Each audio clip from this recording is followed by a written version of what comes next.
WhatsApp everyone, lecture number 5 में बहुत बहुत स्वागत है आपका। यहाँ पे हम लोग chapter number 10 that is audit and auditors से रिगार्डिंग हम लोग यहाँ पे बात करने वाले हैं। काफ़ी सारी चीज़ें हमारी हो चुकी है, जैसे सेक्शन नंबर 141 जो एक बहुत बड़ा सेक्शन है अपने आप में, वो सेक्शन को हमने फिनिश ऑफ कर दिया है। और अभी हम लोग क्या कर रहे हैं, अभी हम लोग आगे की चीज़ों को देख रहे हैं। मैं अगर बात करूँ आपके साथ, अगर आपने अभी तक इस टेलीग्राम चैनल को ज्वाइन नहीं किया तो फटाफट ज्वाइन कर दीजिएगा। और अनअकैडमी के लर्निंग ऐप के ऊपर अगर आपने मुझे अभी तक फॉलो नहीं किया तो फटाफट फॉलो कर दीजिएगा। अनअकैडमी की अगर मैं क्लासेस की बात करूँ आप लोगों के साथ, तो जो भी अनअकैडमी की हमारी क्लासेस होती है, ये दो तरीके से क्लासेस कंडक्ट की जाती है। एक होता है फ्री क्लासेस, दूसरे होते हैं पेड क्लासेस। फ्री क्लासेस की बात करूं तो ये अनअकैडमी के YouTube channel that is Unacademy CA के ऊपर ली जाती है। वही अगर मैं बात करूं आपके साथ पेड क्लासेस की, तो इसके लिए आपको प्लस या आइकॉनिक का सब्सक्रिप्शन लेना होता है। जब भी आप अनअकैडमी का कोई भी सब्सक्रिप्शन लेते हैं प्लस या आइकॉनिक, तो आप डेफिनेटली यहाँ पे IG सर कोड का प्रयोग कीजिएगा फॉर मैक्सिमम पॉसिबल डिस्काउंट। वही अगर मैं बात करूं आप लोगों के साथ स्पेशल क्लासेस के रिगार्डिंग, तो जितनी भी अनअकैडमी की स्पेशल क्लासेस होती है, इसके लिए आपको अनअकैडमी का लर्निंग ऐप डाउनलोड करना होता है। और उसके बाद आप यहां पे IG सर कोड का प्रयोग करके आप यहां पे क्या कर सकते हैं, अनअकैडमी की हमारी फ्री स्पेशल क्लासेस को देख सकते हैं। ऐसा यहां पे मैं कहना चाहता हूं, ठीक है। यस, अब चलिए शुरुआत करेंगे आज के इस अमेजिंग से सेशन की। मैं अगर बात करूं तो सबसे पहला सेक्शन जो आज हमें देखना है बेटा, वो है remuneration of auditor. Remuneration of auditor का मतलब क्या होता है कि आखिर जो ऑडिटर है, जो हमारे ऑडिटर साहब है, उसको पैसे देने की जब बारी आ रही है या उसको रेम्यूनरेट करने की जब बारी आ रही है, उस चीज के रिगार्डिंग अभी हम लोग यहाँ पे चर्चा करेंगे सेक्शन नंबर 142 के अंतर्गत, है ना। तो सेक्शन नंबर 142 क्या कहता है कि जो रेम्यूनरेशन ऑफ ऑडिटर होता है ना, जो ऑडिटर को पैसा देने की बात हो बेटा, तो ऐसे केस के अंदर ये जनरल मीटिंग के अंदर सेट किया जाता है। कहां पे किया जाता है बताइए मुझे, ये फिक्स किया जाता है जनरल मीटिंग के अंदर। तो ऑडिटर को अपॉइंट करने के लिए जब जनरल मीटिंग आ रहा है, तो ऐसे केस के अंदर ऑडिटर का रेम्यूनरेशन को फिक्स करने के लिए भी कौन आने वाला है, यहां पे जनरल मीटिंग के अंदर ही उसका रेम्यूनरेशन फिक्स्ड होगा। लेकिन अगर फर्स्ट ऑडिटर होता है, तो ऐसे केस में बोर्ड में समझना बात को, बोर्ड अगर चाहे तो बोर्ड भी क्या यहां पे रेम्यूनरेशन को फिक्स कर सकती है, क्या डेफिनेटली फिक्स कर सकती है। ये जो रेम्यूनरेशन है ना बेटा, ये रेम्यूनरेशन में फीस पेबल के अलावा और कौन सी चीजें, वो सारे एक्सपेंसेस इंक्लूड होंगे बेटा, जो कनेक्शन ऑफ एन ऑडिट से रिलेटेड ऑफ अ कंपनी या कोई भी फैसिलिटी को अगर आपने एक्सटेंड किया है ऑडिटर को, तो ऐसे केस के अंदर ये सारी चीजें बेटा क्या की जाएंगी, ये सारी चीजें यहां पे इंक्लूड की जाती है, ठीक है। लेकिन but the remuneration does not include any remuneration paid to him for any another service rendered by him at the request of the company करके। आइए मैं आपको समझाता हूं ये क्या कहने की कोशिश कर रहा है करके, ठीक है। अच्छे से ध्यान दीजिएगा जो मैं कहने की कोशिश कर रहा हूं। देखिए, मैं अगर बात करूं आपके साथ, यहाँ पे मैं कौन हूं बेटा, यहाँ पे मैं हूं IG सर, ठीक है। मैं जाता हूं किसी कंपनी का ऑडिट करने के लिए, मान लीजिए मैं टाटा ग्रुप ऑफ कंपनीज का ऑडिट करने के लिए मैं जाता हूं, ठीक है। तो टाटा ग्रुप ऑफ कंपनीज का ऑडिट करने के लिए मैं गया। अब ऐसे इसमें क्या होता है, मैं मुंबई गया था बेटा, तो वो मुझे कहां रुकवाएंगे, ऑब्वियस सी बात है जो उनका होटल है खुद का ताज करके, वही रुकवाएंगे बेटा, और कहीं रुकवाएंगे क्या यार। ऑडिटर साहब आए, उसको बोल रहे एक काम करो बाहर रुक लो करके, कोई जहां पे भी आपको मजा आ जाए वहां पे रुक लो करके, ऐसा बोल सकते हैं क्या ऑडिटर से? नहीं बोल सकते ऐसा, है ना। तो ऐसे केस के अंदर उन्होंने क्या किया बेटा, ताज में रूम बुक किया। अब क्या मुझे बोलेंगे लाओ 5,000 या 10,000 या 15,000 लाओ बोले दिन के, ऐसा बोल सकते हैं क्या? ये भी नहीं बोल सकते, ऑडिटर साहब है यार। तो ऐसे केस के अंदर मैं बताऊं, देखिए ये उन्होंने मुझे फैसिलिटी एक्सटेंड की, क्या आपको लगता नहीं है उन्होंने मुझे फैसिलिटी एक्सटेंड की? हाँ, जो मुझे 10 लाख की फीस मिलने वाली है टाटा से, वो तो मिलने ही वाली है। उसके अलावा ये जो 15,000 रुपए का जो रूम उन्होंने मेरे लिए बुक करके दिया था बेटा, ताकि मैं वहां पे रह के मैं क्या कर सकूं, कंपनीज को विजिट कर सकूं, इधर उधर जा सकूं। उन्होंने मेरे लिए कैब भी बुक किया था, नहीं 25,000 रुपए ज्यादा हो जाएगा, जिसने 2,500 रुपए लिए, ठीक है, जिसने 2,500 रुपए लिए कैब के लिए। और उसके अलावा और कुछ फैसिलिटी को एक्सटेंड किया, जिसके कारण और 2,500 रुपए उन्हें खर्चा आया। तो ऐसे केस में मैं क्या कहूंगा कि 10,20,000 रुपए टोटल मेरा रेम्यूनरेशन माना जाएगा एक ऑडिटर का। मतलब देखिए, जो ऑडिटर को फीस पेबल है वो तो आने ही वाला है, जो हो सकता है कि जनरल मीटिंग के अंदर फिक्स की गई हो, या ऐसा भी हो सकता है कि फर्स्ट ऑडिटर के केस में बोर्ड उसे फिक्स कर रहा हो, वो तो आने ही वाला है। उसके अलावा अगर आप कोई भी और फैसिलिटी एक्सटेंड करते हो अपने ऑडिटर को, तो उस फैसिलिटी को भी आपको क्या करना है, काउंट करना है। सभी लोग बोलेंगे उस फैसिलिटी को भी हमको क्या करना है, काउंट करना है एज अ ऑडिटर के केस में। ऐसी वाली बात यहां पे बोली गई है। क्या आप इस बात को समझे? सभी लोग बताइए मुझे, क्या आप इस बात को समझे? हाँ सर सिंपल है। तो देखो यहाँ पे यही वाली चीज बोली गई है। अब यहाँ पे सेक्शन नंबर 143 से हम लोग स्टार्ट करने जा रहे हैं, जो आपके साथ बात करता है power and duties of a auditor से रिगार्डिंग चर्चा करता है। सबसे पहला अगर मैं बात करूं आपके साथ पावर ऑफ द ऑडिटर, तो पावर कितने हैं? 3 प्रकार के पावर्स ऑडिटर के पास है। सबसे पहला पावर जो ऑडिटर के पास आ रहा है वो कौन सा है? Access to the books of accounts and vouchers से रिलेटेड ये वाली बात यहाँ पे की जा रही है। अब ये access to the books of accounts and vouchers का क्या मतलब होता है? इस चीज का मतलब होता है कि जो ऑडिटर साहब है ना बेटा, वो ऑडिटर के पास क्या होता है? एक्सेस होता है बुक्स ऑफ अकाउंट से रिलेटेड और वाउचर्स से रिलेटेड, और वो भी कब? एट ऑल टाइम्स उसके पास एक्सेस होता है। मतलब सिंपल सी बात है कि कंपनी की जितने भी बुक्स ऑफ अकाउंट्स है, क्या ऑडिटर जाके वो बुक्स ऑफ अकाउंट्स को चेक कर सकता है? बिल्कुल बिल्कुल चेक कर सकता है। इस चीज का ध्यान रखिएगा। सर कंपनी ने वो बुक्स ऑफ अकाउंट्स कहीं और रखा है, तो ऐसे केस के अंदर मैं क्या कहीं और जाके भी वो बुक्स ऑफ अकाउंट्स को चेक कर सकता हूं क्या? हाँ, मैं कहीं उसे और जाके भी, मतलब रजिस्टर्ड ऑफिस के वहां पे बुक्स ऑफ अकाउंट्स रखे हो, या डायरेक्टर के घर पे रखे हो, या कोई दूसरे गेस्ट हाउस में या होटल में या कहीं पे भी, गोडाउन में कहीं पे भी रखे हो, क्या मैं जाके बुक्स ऑफ अकाउंट्स को विजिट कर सकता हूं? बिल्कुल बिल्कुल। क्या मैं उसमें से सारे समय मेरे पास एक्सेस होता है क्या? बिल्कुल हो जाता है। देखिए, every auditor of a company shall have a right to access at all times to the books of accounts and vouchers of the company kept at registered office of the company or any other place। तो registered place पे हो या other place पे हो, उससे कोई फर्क पड़ता है क्या? उससे कोई फर्क नहीं पड़ता है ना। तो रजिस्टर्ड प्लेस पे होंगे तो भी चाल से, रजिस्टर्ड प्लेस पे नहीं हो से तो भी चाल से। इस बात का आप ध्यान रखिएगा। दूसरा अगर मैं बात करूं यहाँ पे आपके साथ, तो दूसरी चीज क्या है? Entitle to have a necessary information and explanation. मतलब क्या कह रहे हैं? मतलब यहां पे ऐसा बोला जा रहा है कि यहां पे जो है ना, समझना, मैं एज ए ऑडिटर किसी भी ऑफिसर ऑफ अ कंपनी के पास जा सकता हूं। मुझे जो भी जरूरी इंफॉर्मेशन होती है, मुझे जो भी जरूरी चीजें पूछना होता है, क्या मैं वो इंफॉर्मेशन को पूछ सकता हूं क्या? हाँ, मैं उस इंफॉर्मेशन को पूछ सकता हूं व्यक्तियों से जो मुझे ऐसा लगता है कि जिम्मेवार है करके। उन व्यक्तियों से क्या मैं पूछ सकता हूं क्या? डेफिनेटली उन व्यक्तियों से मैं यहां पे पूछ सकता हूं। इस बात का ध्यान रखिएगा।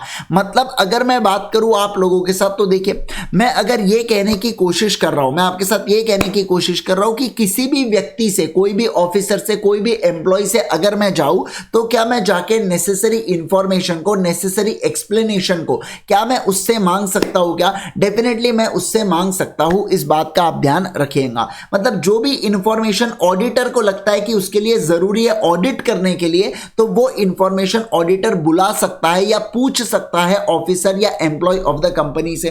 तो सबसे पहला बुक्स ऑफ अकाउंट्स के रिगार्डिंग बात किया। दूसरा अगर मैं बात करूं आप लोगों के साथ, दूसरा अगर मैं बात करूं तो दूसरा क्या बोला गया है? दूसरा यहां पे बोला गया है कि बुक्स ऑफ अकाउंट्स तो ठीक है, इसके अलावा अगर आपको कोई इंफॉर्मेशन लगता है ना, तो आप वो इंफॉर्मेशन को भी मंगवा सकते हो, ऐसी वाली बात, या पूछ सकते हो ऑफिसर से। देखिए,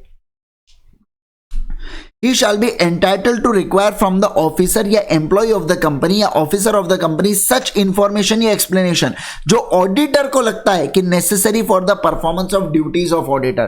तो ऑडिटर को अगर कोई चीज को परफॉर्म करना है बेटा, अपने नेसेसरी ड्यूटीज को परफॉर्म करना है, तो ऐसे केस के अंदर वो क्या कर सकता है? वो यहाँ पे डेफिनेटली ऑफिसर से इन्फो को बुला सकता है, ऑफिसर से इन्फो को बुला सकता है। ऐसी वाली बात यहाँ पे की गई है। ठीक है। अब तीसरा देखिए क्या कह रहा है? Access to the access to record of all its subsidiaries करके।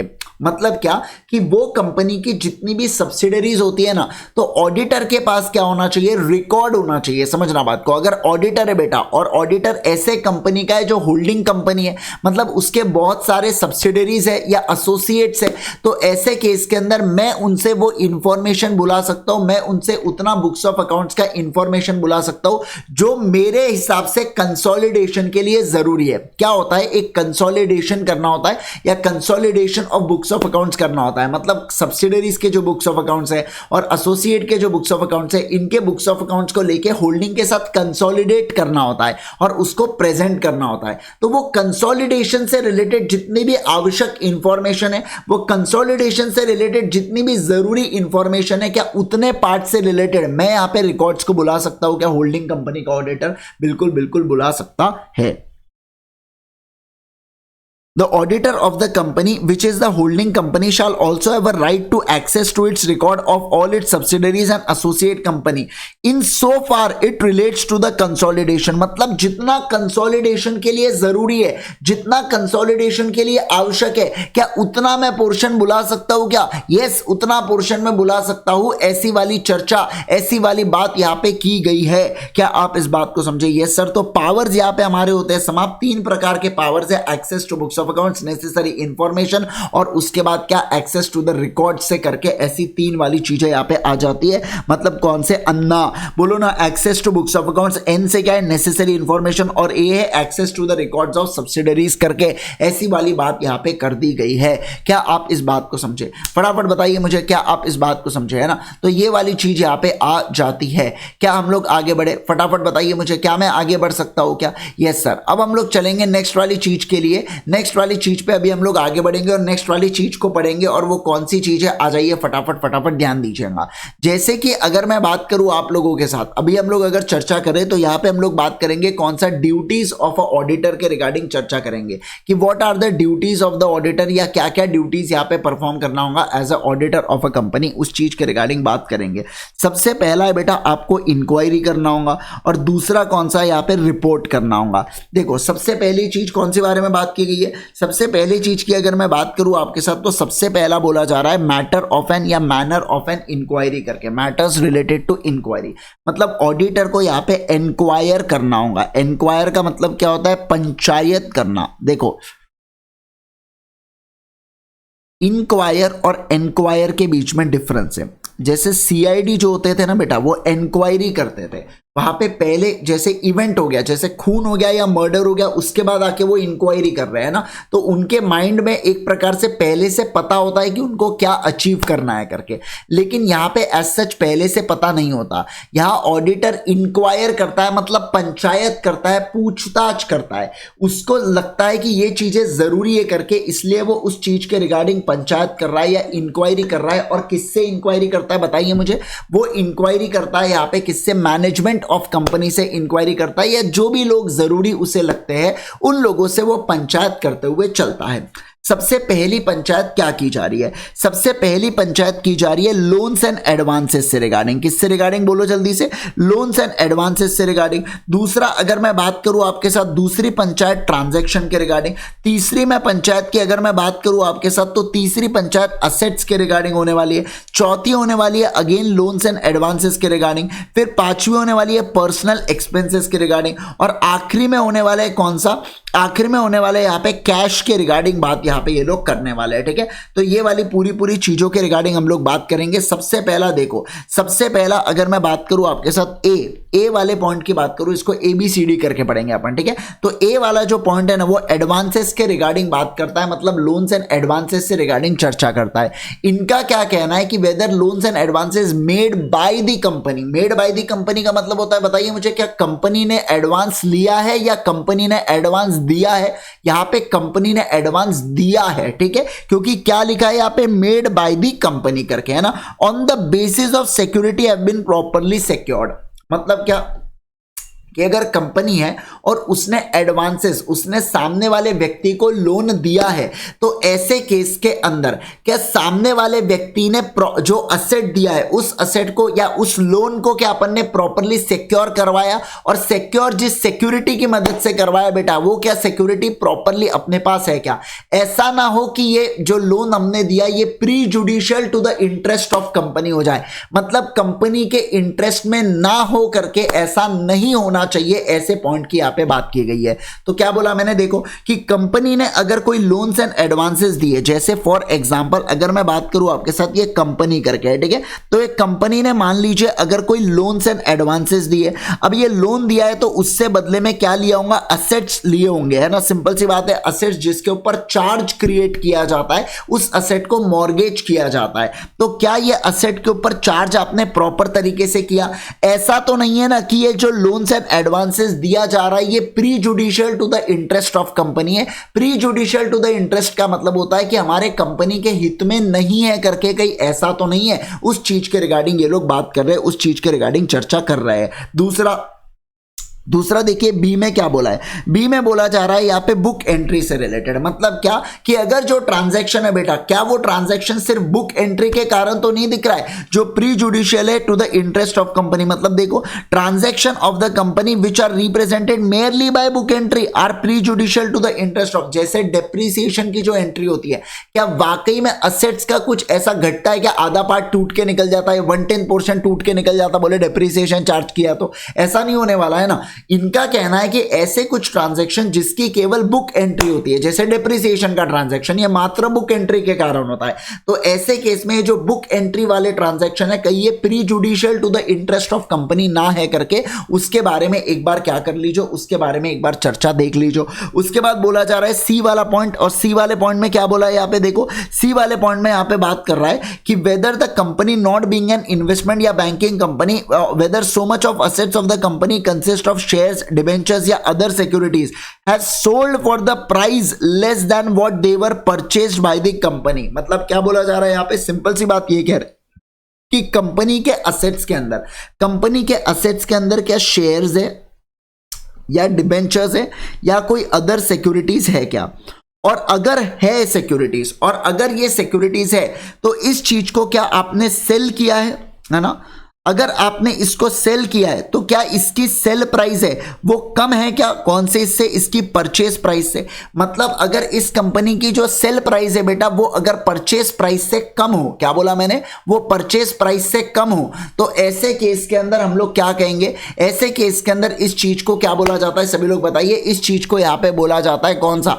इस चीज को मैं कहता हूं कि आपने पंचायत करना है, मतलब यहाँ पे पूछेगा ऑडिटर साहब क्या इस कंपनी के असेट्स में शेयर्स या डिबेंचर्स है क्या, वो बोलेगा है, तो क्या आपने इसको बेचा है, क्या बोलेगा हाँ बेचा है, तो क्या इसकी बेचने की प्राइस इसके खरीदने के प्राइस से कम थी, उसके बारे में इंक्वायरी करेंगे। देखो इंक्वायर करना है, आगे क्या करना है उसका वो बाद में देखेंगे, पर ऑडिटर को पूछ के पूरी चीजें रखना है कि ऐसी कोई चीज थी क्या करके, बराबर। चलिए आइए उसके बाद, मतलब सी से क्या, लेस वाली प्राइस, कम प्राइस, सी से क्या आता है यहाँ पे, कम वाली प्राइस करके है ना, सी फॉर कम वाली प्राइस है ना, तो अगर लेस लोअर प्राइस पे अगर बेचा गया है तो उसके बारे में जरा बताइए करके। अब डी पॉइंट की अगर मैं बात करूं आपके साथ, तो डी पॉइंट यहाँ पे आप देखिए कौन से चीज के डिपॉजिट्स के रिगार्डिंग बात करता है, तो वेदर लोन्स या advances made by the company have shown have deposits करके, जो भी आपने लोन्स एंड एडवांसेस कंपनी ने किया है क्या उसने क्या आपने उसको डिपॉजिट के तौर पर बताया है क्या आपने उसको डिपॉजिट के तौर पर बताया है क्या, उस चीज के रिगार्डिंग यहाँ पे बात की जा रही है।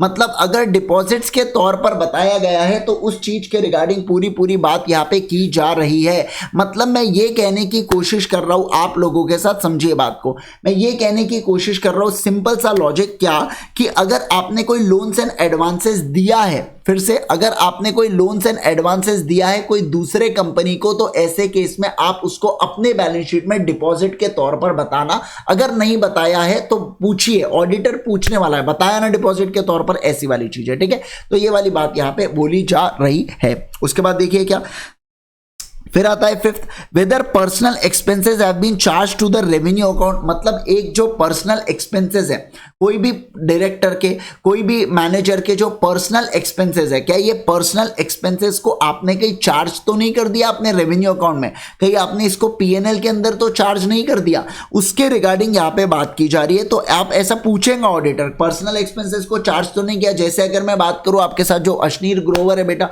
उनके वाइफ के ऊपर क्या लगाए गए, चार्जेस लगाए गए भारत पे के द्वारा कि इन्होंने पर्सनल एक्सपेंसेस, जो ब्यूटिफिकेशन का जो भी एक्सपेंसेस थे वो एक्सपेंसेस, मतलब मान लीजिए जैसे वो पार्लर में जाते थे तो पार्लर का खर्चा भारत पे में डेबिट हो रहा है, ये क्या बात हो गई बेटा, है ना। तो मतलब ऐसा उन्होंने लगाया, अभी वो प्रूव हुआ नहीं हुआ वो बात की बात है, वो अपने को उससे कोई लेना देना नहीं। मैं ये बात कर रहा हूं आपके साथ कि पर्सनल एक्सपेंसेस क्या आपने चार्ज तो नहीं कर दिया पीएनएल में, उसके रिगार्डिंग ऑडिटर यहां पे क्या करता है, उसके रिगार्डिंग ऑडिटर यहां पे चर्चा करता है। ऐसी वाली पूरी चर्चा यहां पे की गई है। क्या आप इस बात को समझे? कम ऑन एवरीवन, मित्रों बोलो जल्दी से यस सर। चलिए आइए उसके बाद 6 वाला पॉइंट देखेंगे।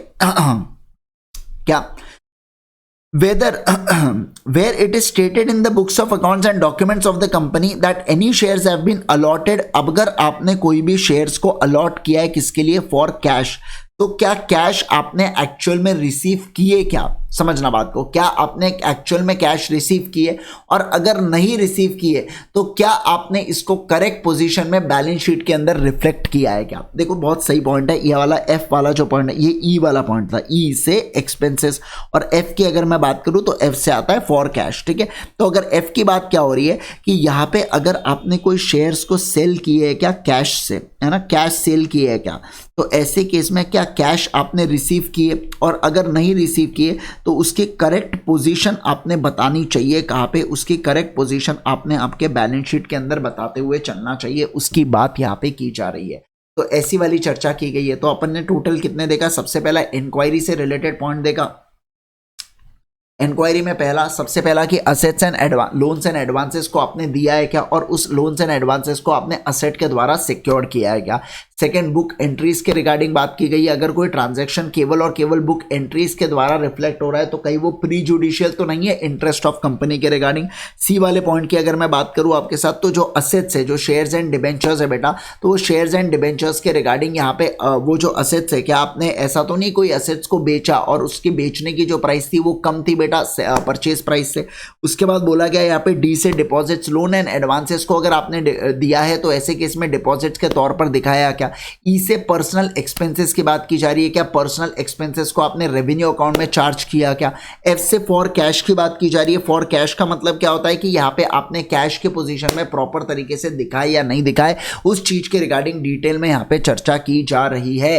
क्या आप इस बात को सभी के सभी लोग समझ गए क्या, है ना। तो फॉर कैश के रिगार्डिंग यहाँ पे बात होनी चाहिए। क्या बोल रहा हूं मैं, फॉर कैश के रिगार्डिंग यहाँ पे बात होनी चाहिए, इस बात का आप ध्यान रखिएगा। मतलब यहाँ पे बोली जा रही है कि अगर आपने कैश में शेयर्स को बेचा तो क्या कैश रिसीव किए क्या, अगर नहीं रिसीव किए तो उसको करेक्ट पोजीशन में आपने बैलेंस शीट के अंदर रिफ्लेक्ट करना चाहिए। प्रॉपर तरीके से आप लाइबिलिटीज को रिफ्लेक्ट करोगे और सारी चीजें उसके अंदर आने वाली है। परफेक्ट हो, बोलो जल्दी से मुझे, परफेक्ट हो या नहीं परफेक्ट हो। बिल्कुल बिल्कुल परफेक्ट हो, है ना, ऐसी वाली बात आ जाती है। चलिए अब देखो, अब हम लोग बी वाले पॉइंट के रिगार्डिंग चर्चा करेंगे। सेकंड वाला पॉइंट क्या कह रहा है, the auditor shall make a report to the members of the company on the following. Auditor क्या करेगा, ऑडिटर की ड्यूटी है रिपोर्ट करने की। सबसे पहला क्या बोला, इंक्वायरी की रिपोर्ट अपन ने देखा। सबसे पहला ऑडिटर की ड्यूटी है इंक्वायर करने की। अभी दूसरा पॉइंट अपन देख रहे हैं कि ऑडिटर की यहाँ पे ड्यूटी बनती है रिपोर्ट करने की।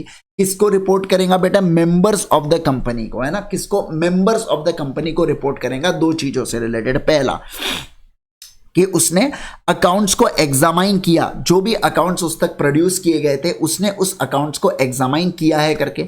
और दूसरा अगर मैं बात करूं तो जो फाइनेंशियल स्टेटमेंट्स है बेटा, जो विच आर रिक्वायर्ड और under the act before the company in the general meeting, मतलब क्या, ऑन एवरी, सिंपल सी बात है, on every financial statement which are required by and under this act to be laid down before the company in general meeting. से बात यह है कि मुझे रिपोर्ट बनाना होगा वो फाइनेंशियल स्टेटमेंट्स के ऊपर जो कंपनी प्रेजेंट करती है जनरल मीटिंग में, तो उसके ऊपर भी मैं एक ऑडिटर अपनी खुद की रिपोर्ट बनाता है, जहां पे वो बताता है कि प्रॉपर तरीके से बैलेंसेस लिए गए हैं क्या, बैलेंस शीट प्रॉपर अकाउंट्स को रिफ्लेक्ट कर रही है क्या, उसके अंदर कुछ गड़बड़ तो नहीं है। तो ये सारे चीजों के रिगार्डिंग उसके अंदर बात की जाती है। तो मतलब मैं ये कहना चाहता हूं आपके साथ, सिंपल सा लॉजिक मैं ये कहना चाहता हूं आपके साथ, और वो क्या है बेटा, वो ये है यहाँ पे कि मुझे मतलब एज अ ऑडिटर मुझे रिपोर्ट करना होगा मेंबर्स ऑफ कंपनी को दो चीज से रिगार्डिंग, एक तो अकाउंट्स जो मैंने एग्जामाइन किया हो, और दूसरा अगर मैं बात करूं तो जो भी फाइनेंशियल स्टेटमेंट्स, क्या कह रहा हूं मैं, जो भी फाइनेंशियल स्टेटमेंट्स एक ऑडिट के अंदर या एक एक्ट के अंदर लगते हैं तो उस चीज के रिगार्डिंग में मुझे यहाँ पे रिपोर्ट करना होता है। क्या आप इस बात को समझ लिए? यस सर बोलो मुझे फटाफट जल्दी से, यस सर हम लोग इस बात को समझ लिए करके, ठीक है। चलिए आइए अब उसके बाद क्या, तीसरा वाला पॉइंट, सी वाला पॉइंट देखो क्या कह रहा है। Auditor while making the report shall take into account the provisions of the act, the accounting and auditing standards and the matters to be included in the audit report under the provision of the acts या rules made there under। मतलब simple सी बात है कि जो auditor है वो as और एसए को कंप्लाई करते हुए चलेगा। इसके अलावा बेटा ऑडिट रिपोर्ट के अंदर जो जो मैटर्स को उसने इंक्लूड करना चाहिए उस मैटर्स को वो इंक्लूड उसे करना होगा। मतलब एएस और एसए को फॉलो करते हुए जो चलेगा, क्या बोल रहा हूं मैं, एएस और एसए को जो फॉलो करते हुए चलेगा उस चीज के रिगार्डिंग यहाँ पे बात की जा रही है। तो ऑडिटर जब रिपोर्ट करता है ना बेटा, तो ऑडिटर रिपोर्ट करे तो एएस के अनुसार या एसए के अनुसार रिपोर्ट करे, ऐसी वाली बात यहाँ पे बोली जा रही है। डी वाले पॉइंट में क्या बोला जा रहा है, देखो यहाँ पे the auditor shall express his opinion on the accounts and financial statements examined by him.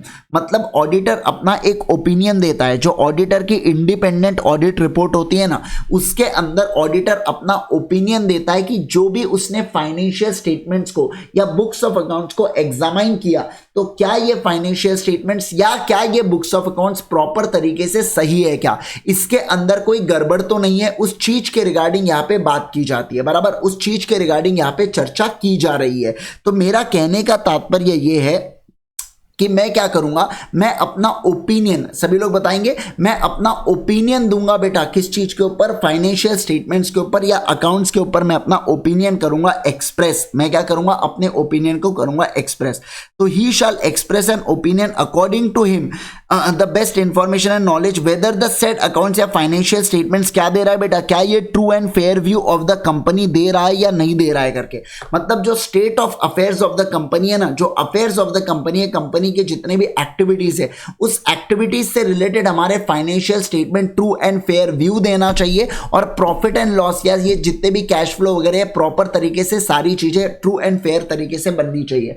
True and fair तरीके का मतलब होता है कि ऑल मतलब मेजॉरिटी समय में, मेजॉरिटी चीजों में बिल्कुल सही ओपिनियन जा रहा है, उस चीज को ट्रू एंड फेयर व्यू बोला जाता है। ठीक है, यस सर। तो ऐसे केस के अंदर डी वाला पॉइंट कहता है कि ऑडिटर की ड्यूटी है क्या देने की, ओपिनियन देने की। कौन से चीज पे ओपिनियन देने की, फाइनेंशियल स्टेटमेंट्स पे, कि ये क्या ट्रू एंड फेयर है ना, इसके अंदर कोई एरर या फ्रॉड तो नहीं है करके उस चीज के रिगार्डिंग यहां पे बात की जा रही है। उसके बाद ई वाला पॉइंट, ऑडिटर रिपोर्ट के अंदर आपको और बहुत सारे इंफॉर्मेशन भी देना है। ये इतने सारे इंफॉर्मेशन आपको देना है ऑडिटर रिपोर्ट के अंदर। ठीक है, देखो auditor report shall also include, अब यहां से जो पॉइंट चालू होते हैं धनाधन धनाधन, अब बहुत सारी चीजें चलने वाली है। जैसे देखो शैल ऑल्सो स्टेट, कौन सा, सबसे पहला क्या, whether he has sought and obtain all the information या explanation which to the best of his knowledge and belief were necessary for the purpose of audit, and if not details thereof and the effect of information और financial statement. तो पहला क्या बोला जा रहा है कि ऑडिटर ने, जो ऑडिटर को लगता था कि मेरे ऑडिट के लिए ये चीजें बहुत ज्यादा आवश्यक है या मेरे ऑडिट को परफॉर्म करने के लिए ये चीजें बहुत ज्यादा इंपॉर्टेंट है, क्या ऑडिटर ने उस इंफॉर्मेशन को ग्रहण किया है या क्या ऑडिटर ने उस इंफॉर्मेशन को ऑब्टेन किया है क्या। और अगर ऑडिटर ने उस इंफॉर्मेशन को ऑब्टेन किया तो ऐसे केस के अंदर क्या उसकी डिटेल्स उसने स्पेसिफाई किया है क्या, और अगर इंफॉर्मेशन को ऑब्टेन नहीं किया तो उसकी क्या इफेक्ट है करके। तो अपन लोग क्या बोलेंगे कि क्या ऑडिटर ने ऑल इंफॉर्मेशन एंड एक्सप्लेनेशन को ऑब्टेन किया है क्या। ठीक है, को ऑब्टेन किया है क्या, और अगर ऑब्टेन नहीं किया, क्या कह रहा हूं मैं, या अगर ऑब्टेन नहीं किया तो ऐसे केस के अंदर क्या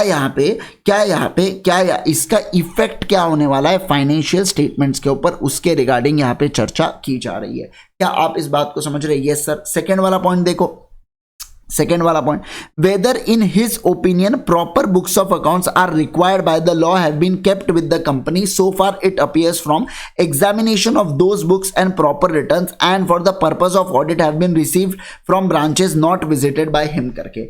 सेकेंड पॉइंट कहता है कि क्या कंपनी ने प्रॉपर बुक्स ऑफ अकाउंट्स, जो भी लॉ के द्वारा प्रॉपर बुक्स ऑफ अकाउंट्स बोले गए हैं, क्या प्रॉपर बुक्स ऑफ अकाउंट्स को मेंटेन किया है, और जो मेरे हिसाब से मेरे ऑडिट के लिए जरूरी था, क्या सब्सिडरीज कंपनी से, मेरे ब्रांचेस से वो कंपनी, मतलब वो चीजें मिल गई है क्या मुझे, वो ब्रांचेस से या सब्सिडरी कंपनी से वो रिस्पेक्टिव रिटर्न्स जो मेरे ऑडिट के लिए जरूरी है, क्या वो रिटर्न्स मुझ तक पहुंचे हैं क्या, उसके रिगार्डिंग बात की गई है।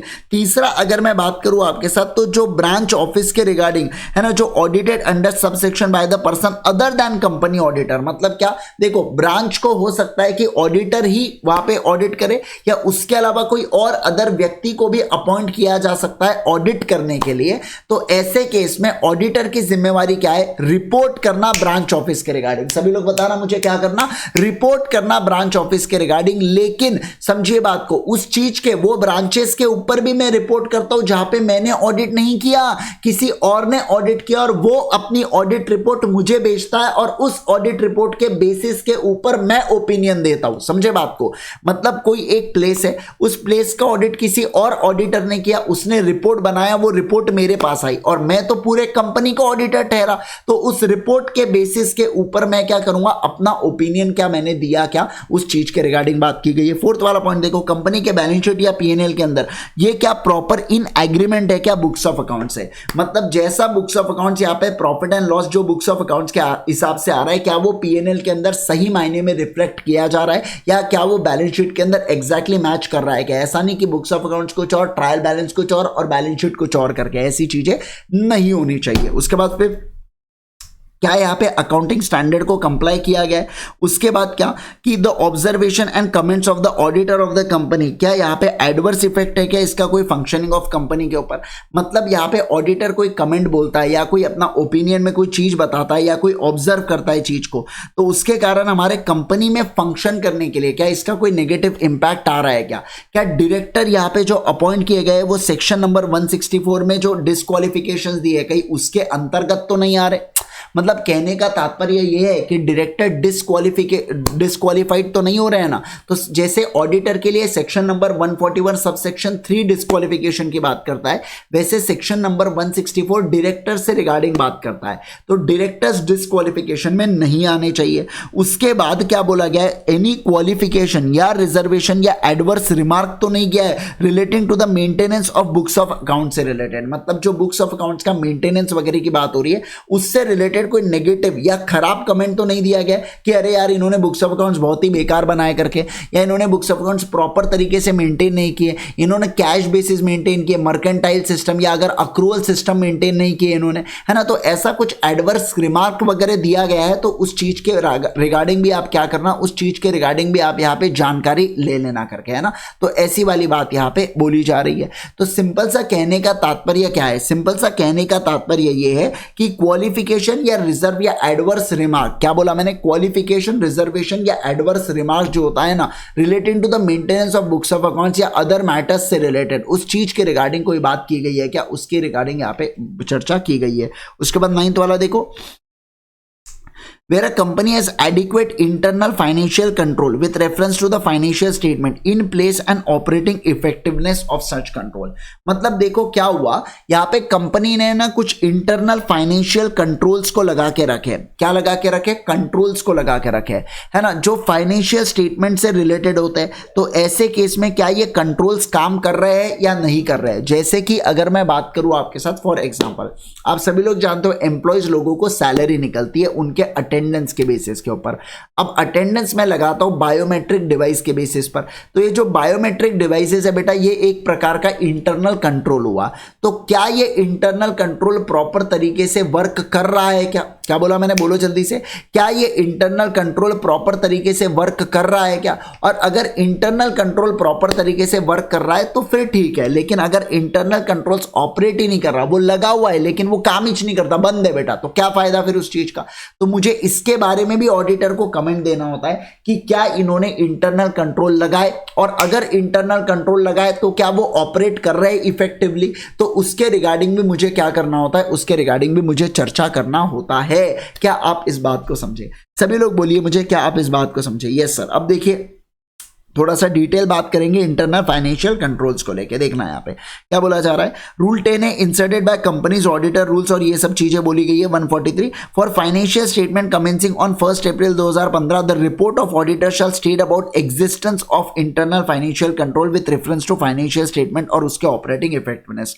अब देखो यहाँ पे क्या, ओप तो बहुत ही जोरदार, ओपी एकदम। देखो, provided that auditor of a company may voluntarily include the statement referred to in this rule in the financial statement commencing on or after 1 April 2014। तो यहाँ पे इनका कहना है कि ऑडिटर चाहे तो मन से खुद से ये रिपोर्ट को दे सकता है, लेकिन कुछ कंपनीज को एग्जेम्पशन दिया गया है बेटा, कुछ प्राइवेट कंपनीज को एग्जेम्पशन दिया गया है। वो इसके अंदर यहाँ पे मतलब इंटरनल आय वाला पॉइंट क्या बात करता है, इंटरनल फाइनेंशियल कंट्रोल्स है ना, आय से इंटरनल फाइनेंशियल कंट्रोल है ना। तो इंटरनल फाइनेंशियल कंट्रोल्स के ऊपर ये प्राइवेट कंपनीज को यहाँ पे रिपोर्ट करने की जरूरत नहीं है इनके ऑडिटर को। कौन सी कंपनीज, जो 1% कंपनी या स्मॉल कंपनी है तो उनको रिपोर्ट करने की आवश्यकता नहीं है। या दूसरा बेटा जिसका जो टर्नओवर है ना वो कितना है, 50 करोड़ से अंदर है, जिसका टर्नओवर जो है वो 50 करोड़ से अंदर है। या अगर मैं बात करूं आपके साथ, और उसके साथ साथ जो इसकी बोरोइंग है बेटा आउटसाइडर से, फाइनेंशियल इंस्टीट्यूशन से कोई जो भी बोरोइंग है वो कितना, 25 करोड़ से अंदर है। क्या कहा मैंने, 25 करोड़ से अंदर है। तो टर्नओवर की बात करूं तो 50 करोड़, बोरोइंग की बात करूं तो 25 करोड़, टर्नओवर की बात करूं तो 50 करोड़, बोरोइंग की बात करूं तो 25 करोड़, टर्नओवर की बात करूं तो 50 करोड़ और बोरोइंग की बात करूं तो 25 करोड़। तो ऐसी वाली बात यहां पे बोली गई है। तो 1% कंपनी या स्मॉल कंपनी है तो हम लोग कह देंगे कि एक काम करो, आपको आईएफसी के ऊपर ऑडिटर साहब रिपोर्ट नहीं करना है। इसके अलावा अगर मैं बात करूं आपके साथ, तो इसके अलावा अगर हम लोग चर्चा करें तो ऐसा बोला जा रहा है कि अगर कोई ऐसी प्राइवेट कंपनी जिसका टर्नओवर 50 करोड़ से अंदर और साथ साथ में इसकी बोरोइंग 25 करोड़ से अंदर होती है at any point of time, at any point of time मतलब पूरे साल भर में, पिछले साल पूरे साल भर में 25 करोड़ से कम होना चाहिए किसी भी समय। ऐसा ना हो कि पहले 25 करोड़ से कम था, बीच में 30 करोड़ हुआ और फिर आखिर में फिर से 25 करोड़ हो गया, ऐसा नहीं होता है। पूरे साल भर में एट ऑल टाइम्स वो 25 करोड़ से अंदर होना चाहिए, उसकी बात यहां पे की गई है। ठीक है, यस सर। अब देखो, और उसके अलावा एनी अदर मैटर्स एज में बी प्रिस्क्राइब्ड, ऐसी वाली पूरी चर्चा की जा रही है। अब एफ वाला पॉइंट क्या कह रहा है, एफ वाला पॉइंट कहता है कि ऑडिटर रिपोर्ट्स के अंदर बहुत सारे और अलग अलग मैटर्स भी देने होंगे जिसके रिगार्डिंग हम लोग आने वाले अगले सेशन में चर्चा करेंगे। ये सेशन में केवल और केवल हम लोग यहीं पे रुकेंगे। तो अभी हम लोग आने वाले सेशन में, मतलब जो हमारा नेक्स्ट लेक्चर होगा उसके अंदर हम लोग इसके आगे की भी चीजें हम लोग क्या कर लेंगे, देख लेंगे। तो अभी हमने पावर्स और कुछ ड्यूटीज देखे, और अब इसके अलावा हम लोग रूल 11 को पढ़ते हुए चलने वाले हैं। रूल 11 के अंदर बहुत सारे अदर मैटर्स को इन्होंने प्रिस्क्राइब करके रखा है, वो अदर मैटर्स के रिगार्डिंग हम लोगों को चर्चा करना है।